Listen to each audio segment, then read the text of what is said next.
السلام عليكم ورحمة الله وبركاته. الحمد لله والصلاة والسلام على رسول الله أما بعد.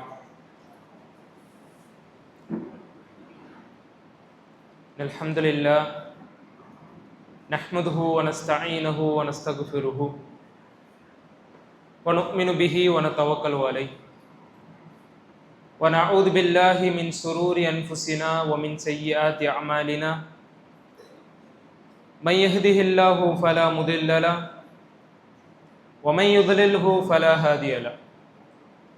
وأشهد أن لا إله إلا الله وحده لا شريك له وأشهد أن محمدا عبده ورسوله. فقد قال الله تعالى في القرآن الكريم بعد أعوذ بالله من الشيطان الرجيم بسم الله الرحمن الرحيم. يا أيها الذين آمنوا اتقوا الله حق تقاته ولا تموتن إلا وأنتم مسلمون. يا أيها الناس اتقوا ربكم الذي خلقكم من نفس واحدة وخلق منها زوجها وبث منهما رجالا كثيرا ونساء واتقوا الله الذي تساءلون به والأرحام إن الله كان عليكم رقيبا. يا أيها الذين آمنوا اتقوا الله وقولوا قولا سديدا يصلح لكم أعمالكم ويغفر لكم ذنوبكم ومن يطع الله ورسوله فقد فاز فوزا عظيما. أما بعد فإن أصدق الحديث كتاب الله وخير الهدي هدي محمد صلى الله عليه وسلم وشر الأمور محدثاتها وكل محدثة بدعة وكل بدعة ضلالة وكل ضلالة في النار. புகழும் புகழ்ச்சியும் ஏக இறைவனாகிய அந்த அல்லாஹ் ஒருவனுக்கே உரித்தாக்கி அவனுடைய சாந்தியும் சமாதானமும் இறுதி தூதராக அனுப்பப்பட்ட நம்முடைய தூதர் நம்முடைய தலைவர் நபிகள் நாயகம் ஸல்லல்லாஹு அலைஹி வஸல்லம் அவர்கள் மீதும் அவர்களுடைய குடும்பத்தார் மீதும் தோழர்கள் மீதும் சஹாபாக்கள் மீதும் சஹாபிய பெண்மணிகள் மீதும் தாபிஊன்கள் மீதும் தபா தாபிஈன்கள் மீதும் குறிப்பாக இஷாவுனுடைய தொழுகையை நிறைவேற்றியவர்களாக அல்லாஹ்வுடைய மார்க்கத்தை அறிந்து கொள்ள வேண்டும் என்ற உன்னதமான நோக்கத்தில் இங்கே ஒன்று கூடி இருக்கக்கூடிய நம் அனைவரும் மீதும் உண்டாகட்டுமாக. அன்பார்ந்த சகோதரர்களே சகோதரிகளே, நேற்றைய தினத்தில் அந்த 3 நபர்கள் என்ற தலைப்பின் கீழாக நபி ஸல்லல்லாஹு அலைஹி வஸல்லம் அவர்கள் சொல்லி தந்த ஒரு வரலாற்று செய்தியை நம்ம பார்த்தோம். இன்றைக்கும் நாம் அதே போன்றுதான் 3 நபர்களை பற்றி நபி ஸல்லல்லாஹு அலைஹி வஸல்லம் அவர்கள் கூறினார்கள். அதை பற்றி தான் இன்ஷா அல்லாஹ் பார்க்க இருக்கிறோம். நபி ஸல்லல்லாஹு அலைஹி வஸல்லம் அவர்கள் கூறியதாக அப்துல்லா இப்னு உமர் ரலியல்லாஹு அன்ஹு அவர்கள் இந்த செய்தியை அறிவிக்கிறார்கள். இது புகாரி மற்றும் முஸ்லிம்ல இடம்பெறக்கூடிய ஹதீஸ். நபி ஸல்லல்லாஹு அலைஹி வஸல்லம் அவர்கள் கூறுகிறார்கள், முன்னொரு காலத்தில் 3 மனிதர்கள் இருந்தார்கள். அந்த 3 மனிதர்கள் ஒரு வேலையின் காரணமாக பயணம் மேற்கொள்கிறார்கள். அப்படி பயணம் மேற்கொள்ளும் போது இரவாகிவிட்டது. சரி, எங்கேயாவது தங்கலாம் என்று முடிவு செய்து பார்க்கும்போது அங்கே ஒரு மலை இருக்கிறது. அந்த மலையில ஒரு குகை. சரி, இன்று இரவு அங்கு தங்கிவிட்டு நம்மளுடைய பயணத்தை தொடரலாம் என்று முடிவு செய்து அந்த குகைக்கு 3 நபர்களும் செல்கிறார்கள். சென்று உள்ளே அவர்கள் போனதற்கு பிறகு அந்த மலையினுடைய உச்சியிலிருந்து ஒரு மிகப்பெரிய ஒரு பாறை உருண்டு வந்து அந்த குகையினுடைய வாயிலை அடைத்து விடுகிறது, முழுமையா அடைத்து விடுகிறது. அந்த 3 நபர்களும் அதிகமான முயற்சி செய்து பார்க்கிறார்கள். அதிலிருந்து அவர்களால் வெளியே வர முடியவில்லை. இப்போ இறுதியில எதுவுமே பண்ண முடியல அப்படிங்கிற ஒரு சூழ்நிலை வந்ததுக்கப்புறம் அந்த 3 நபர்களை ஒருத்தர் சொல்றாரு, இப்பொழுது நம்மை காப்பாற்றுவதற்கு அல்லாஹ்வை தவிர வேற யாரும் இல்லை.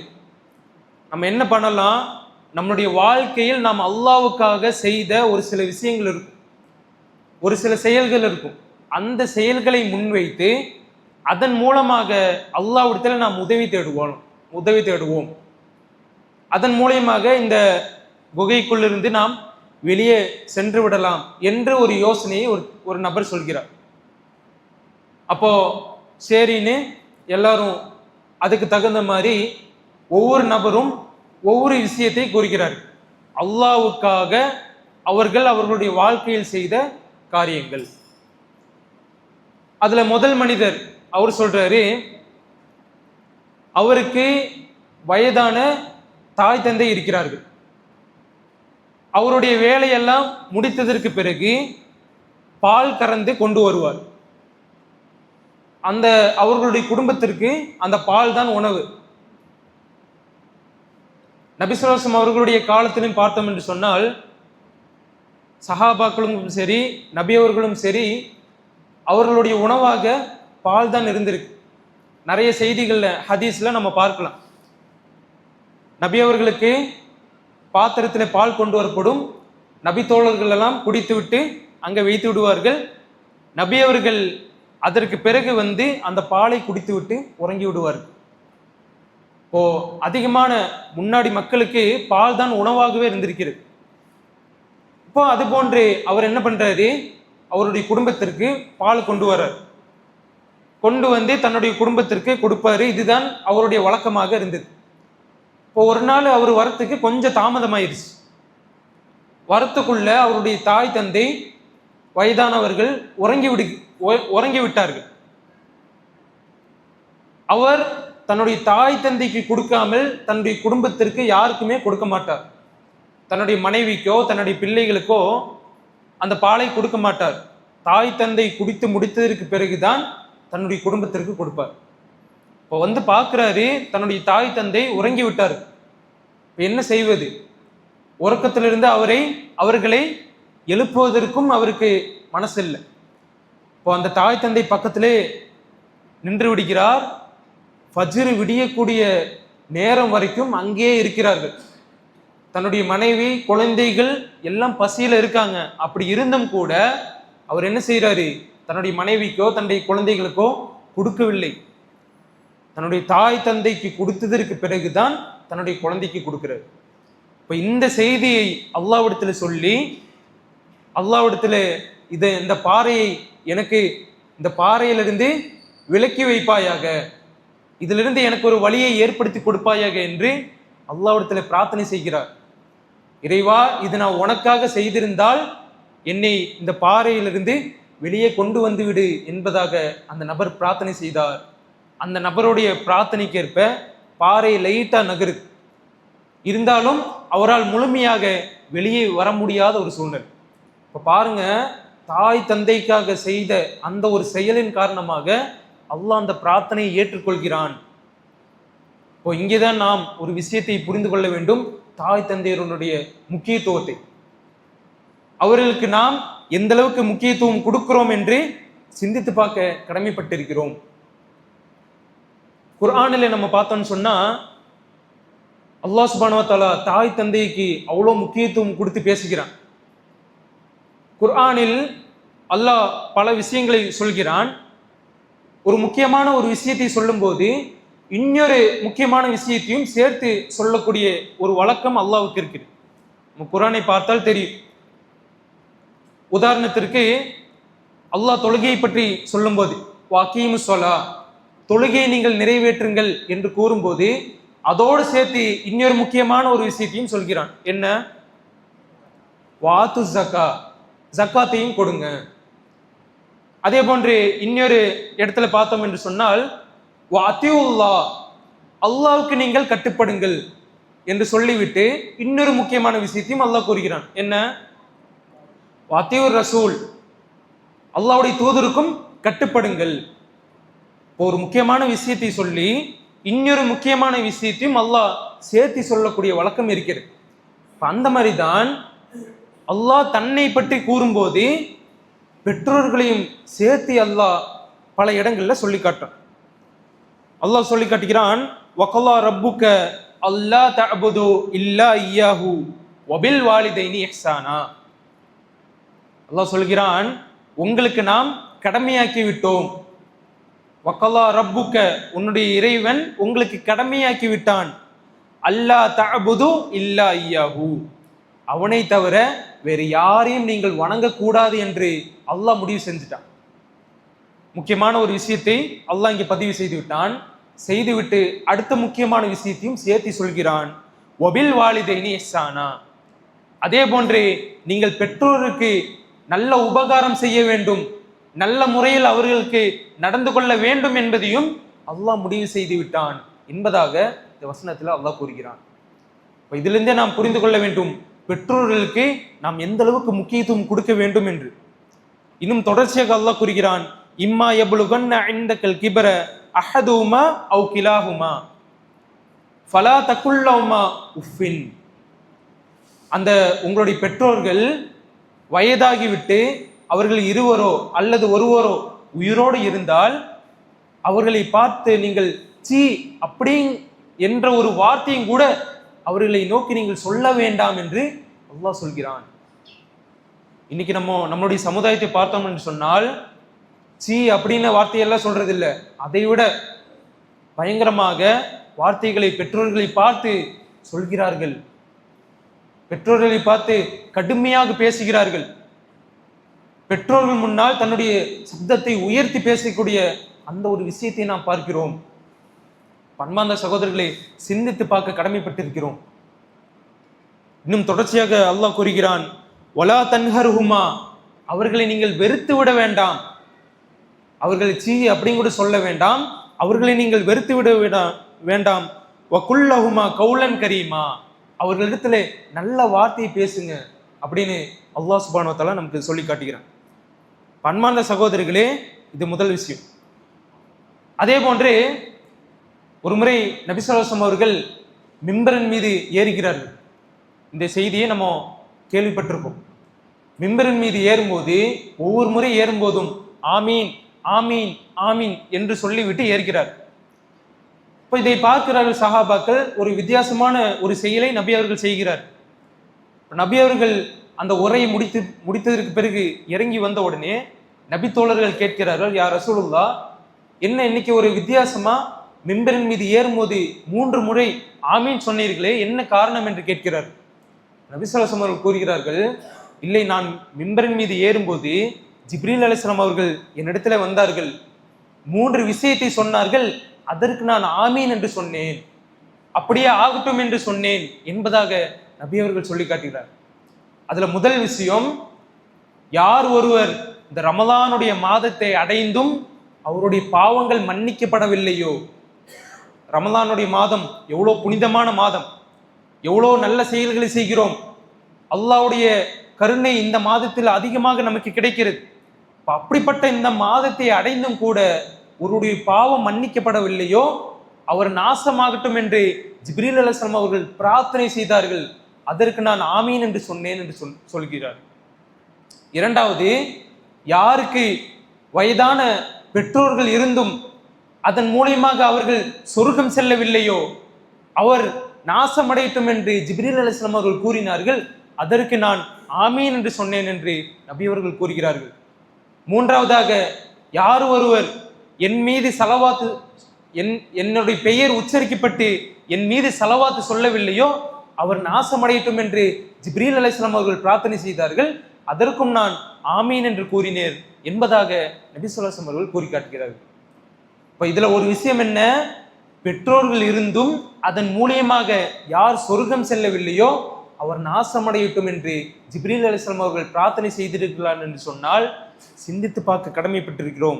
பெற்றோர்களுடைய விஷயத்தில் எந்த அளவுக்கு நாம் கவனமாக இருக்கிறோம்.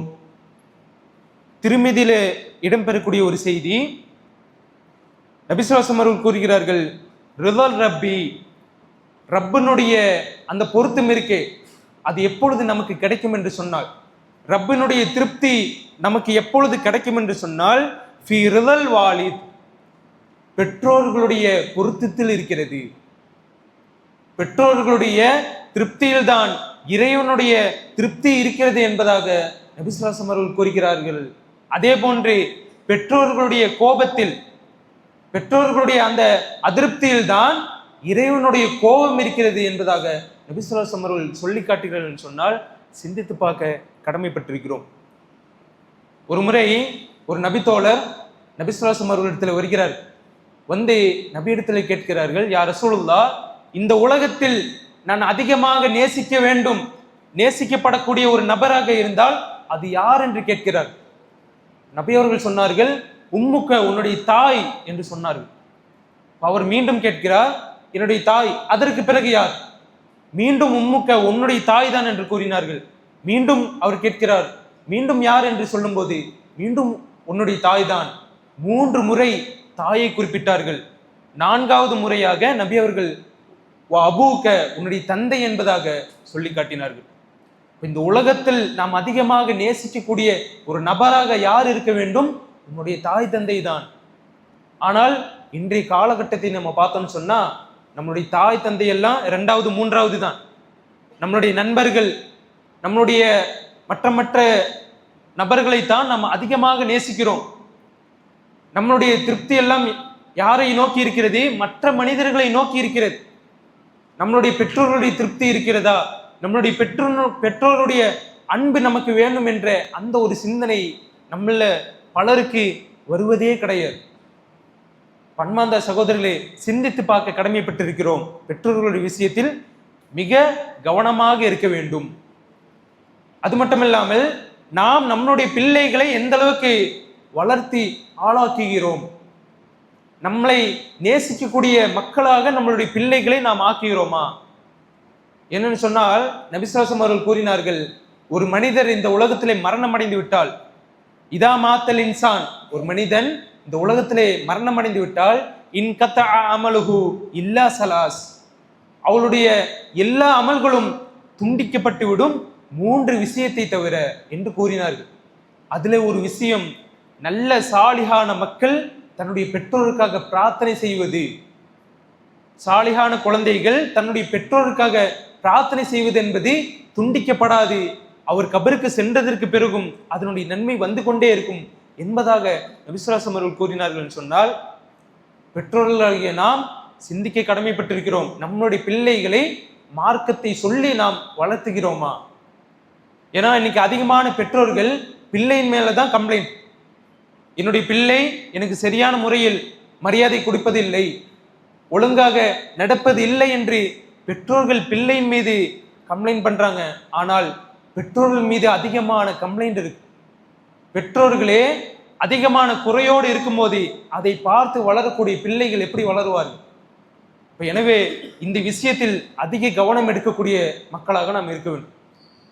அடுத்ததாக அந்த 3 மனிதர்களில் அடுத்த மனிதர் பிரார்த்தனை செய்கிறார், இறைவா, எனக்கு ஒரு சொந்தம் இருந்தது, அதாவது தன்னுடைய தந்தையினுடைய சகோதரனுடைய மகள்.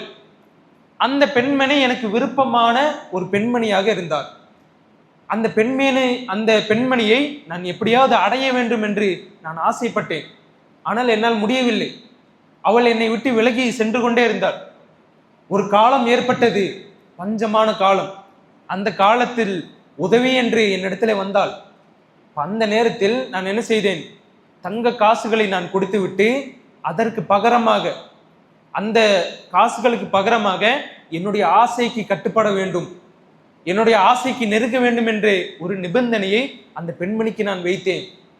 அந்த பெண்மணியும் வேறு வழி இல்லாம அந்த காசை வாங்கி விட்டு சென்று விட்டார். அப்ப அந்த ஒரு சூழ்நிலை ஏற்படும் போது அந்த பெண்மணி சொல்கிறார், நீ பண்ணுவது தவறான காரியம், நீ செய்வது தவறான காரியம், அல்லாஹ்வை பயந்து கொள் என்று அந்த பெண்மணி சொல்கிறார். சொன்ன உடனே அந்த பாவத்துக்கான எல்லா சூழ்நிலை இருந்தும் கூட அந்த நபர் என்ன செய்கிறார்? அந்த பாவத்திலிருந்து விலகி விடுகிறார். உடனே திரும்பி விடுகிறார். இறைவா, இந்த விஷயத்தை நான் உனக்காக செய்திருந்தால் என்னுடைய இந்த பாறையை நகற்றி எனக்கு வழி விடுவாயாக என்று அல்லாஹ்விடத்தில் பிரார்த்தனை செய்கிறார்.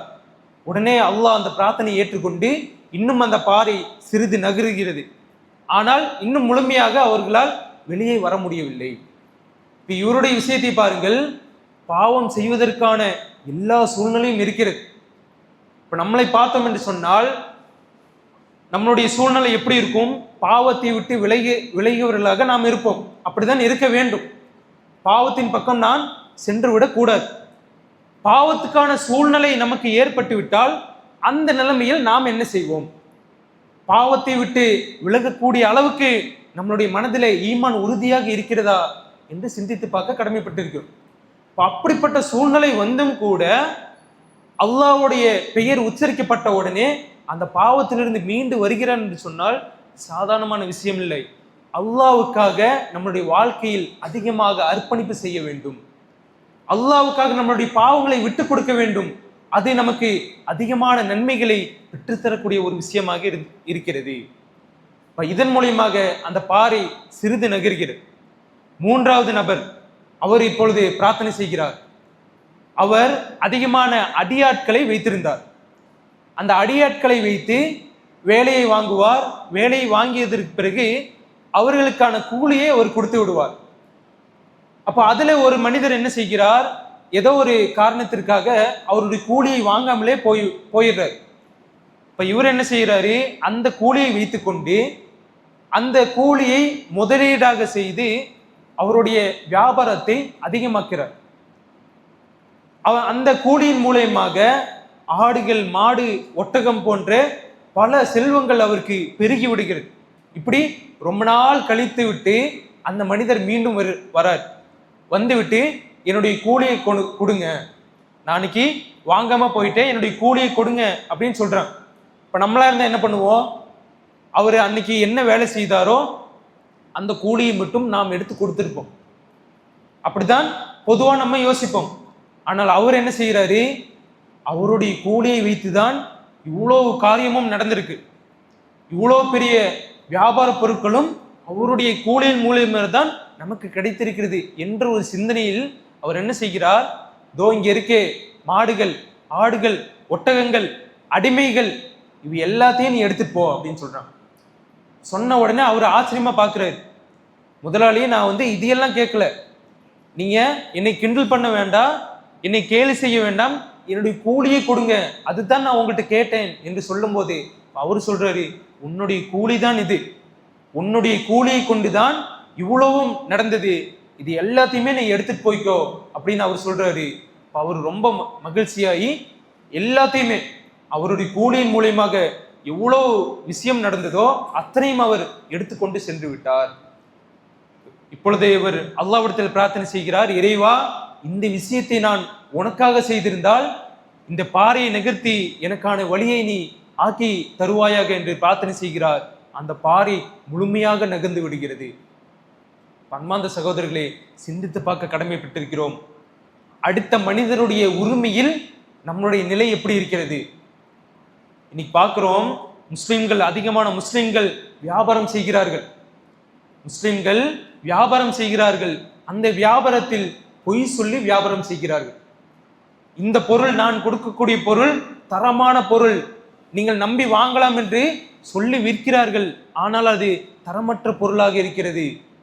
இப்படி பல முஸ்லிம்களை நம்ம பார்க்கிறோம். அன்பார்ந்த சகோதரர்களே, அல்லாஹ்வை அஞ்சிக் கொள்ள வேண்டும். அடுத்தவர்களுடைய விஷயத்தில் நாம் எந்த அளவுக்கு கவனமாக இருக்க வேண்டும். ஏனால் ஒரு மனிதருக்கு நாம் இந்த உலகத்தில் அநியாயம் செய்துவிட்டு எவ்வளவுதான் நன்மையை செய்தாலும் அது நாளை மறுமையில் அது நமக்கு பலனளிக்காது. ஒரு மனிதர் மலை அளவுக்கு நன்மையை கொண்டு வருவார் மறுமை நாள்ல. எந்த அளவுக்கு? மலை அளவுக்கான நன்மையை கொண்டு வருவார். அந்த அளவுக்கு நன்மையை கொண்டு வருவார்.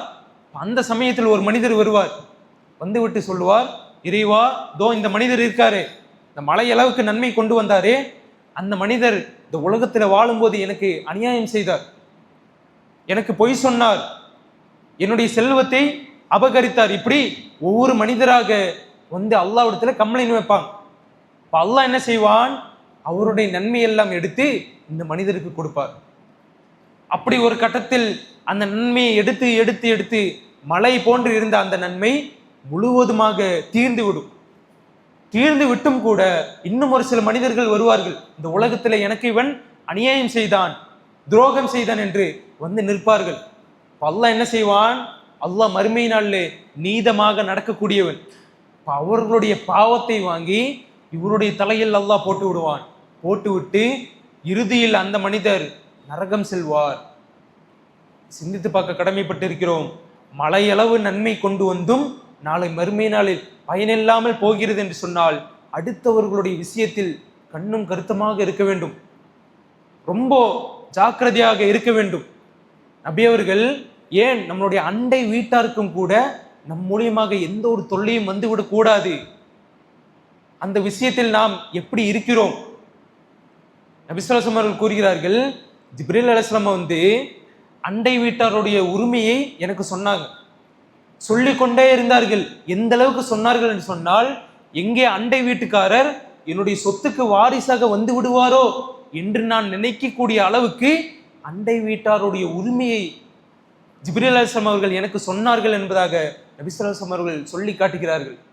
நம்மளுடைய அண்டை வீட்டுக்காரர், நம்மளுடைய நண்பர்கள், நம்மளுடைய நாம் வேலைக்கு செல்லக்கூடிய அந்த பகுதியில் இருக்கக்கூடிய நபர்கள், நம்மளுடைய குடும்பத்தார், இப்படி நம்மை சுற்றி இருக்கக்கூடிய அனைத்து மக்களுக்கும் நம் மூலமாக எந்த ஒரு தீங்கும் வந்துவிடக் கூடாது என்பதில் மிக கண்ணும் கருத்துமாக இருந்து கொள்ள கடமைப்பட்டிருக்கிறோம். அன்பார்ந்த சகோதரர்களே, இந்த சம்பவத்திலிருந்து நமக்கு கிடைக்கக்கூடிய மிகப்பெரிய ஒரு படிப்பினை என்னவென்று சொன்னால், அல்லாஹ்வுக்காக செய்ய வேண்டும். இந்த 3 நபர்களும் அல்லாஹ்வுக்காக செய்தார்கள். அதன் மூலியமாக இந்த உலகத்தில் அவர்களுக்கு பலன் கிடைத்தது. இப்ப நாம் செய்யக்கூடிய அமல் அல்லாஹ்வுக்காக இருந்தது என்று சொன்னால் கண்டிப்பாக அது நமக்கு பலனளிக்கும். நாம் செய்யக்கூடிய அந்த பிரார்த்தனையில், இறைவா உனக்காக நான் இந்தந்த விஷயத்தை நான் செய்திருக்கிறேன் என்று சொல்லி அந்த பிரார்த்தனை நாம் செய்தோம் என்று சொன்னால் அதன் மூலியமாக அந்த பிரார்த்தனையை ஏற்றுக்கொள்ள ஒரு வழியாக இருக்கும். அப்படி நம்மளுடைய வாழ்க்கையில் நாம் என்ன செய்திருக்கிறோம் என்றும் நாம் சிந்திக்க கடமைப்பட்டிருக்கிறோம். எனவே அன்பார்ந்த சகோதரர்களே, இது நம்மளுடைய வாழ்க்கையில் கடைபிடிக்கக்கூடிய ஒரு முக்கியமான விஷயமாக இருக்கிறது. அப்படிப்பட்ட நல்ல மக்களாக அல்லாஹ் சுப்ஹானஹு வ தஆலா நம் அனைவரையும் ஆக்குதல் புரிய வேண்டும். இந்த ரமலானுடைய காலங்களில் நாம் தெரிந்தோ தெரியாமலையோ அதிகமான பாவங்களையோ அல்லது தவறுகளையோ செய்திருப்போம். நம்மளுடைய நோன்புகளில் ஏதாவது தவறுகளை நாம் செய்திருப்போம். அதற்காக அல்லாஹ்விடத்திலே அதிகமாக பாவ மன்னிப்பு தேடிக்கொள்ள வேண்டும். இந்த ரமலான் முடியும் போது முழுமையான கூலியை பெறக்கூடிய மனிதர்களாக நம் அனைவரையும் அல்லாஹ் சுப்ஹானஹு வ தஆலா ஆக்கி அருள் புரிய வேண்டும். ரப்பனா தகப்பல் மின்னா இன்னக அன்த தவ்வாபுர் ரஹீம். ரப்பனா ஆத்தினா ஃபித் துன்யா ஹஸனா வ ஃபில் ஆখিরাতি ஹஸனத வ கினா அஸாபன்னார். வ ஆখির தவானா அல்ஹம்துலில்லாஹி ரப்பில் ஆலமீன். அஸ்ஸலாமு அலைக்கும் வ ரஹ்மத்துல்லாஹி வ பரகாத்துஹு. சுப்ஹானக்கல்லாஹும்ம வ பிஹம்திக் அஷ்ஹது அல்லா இலாஹா இல்லா அன்த அஸ்தக்ஃபிருக வ அதூபு இலைக்.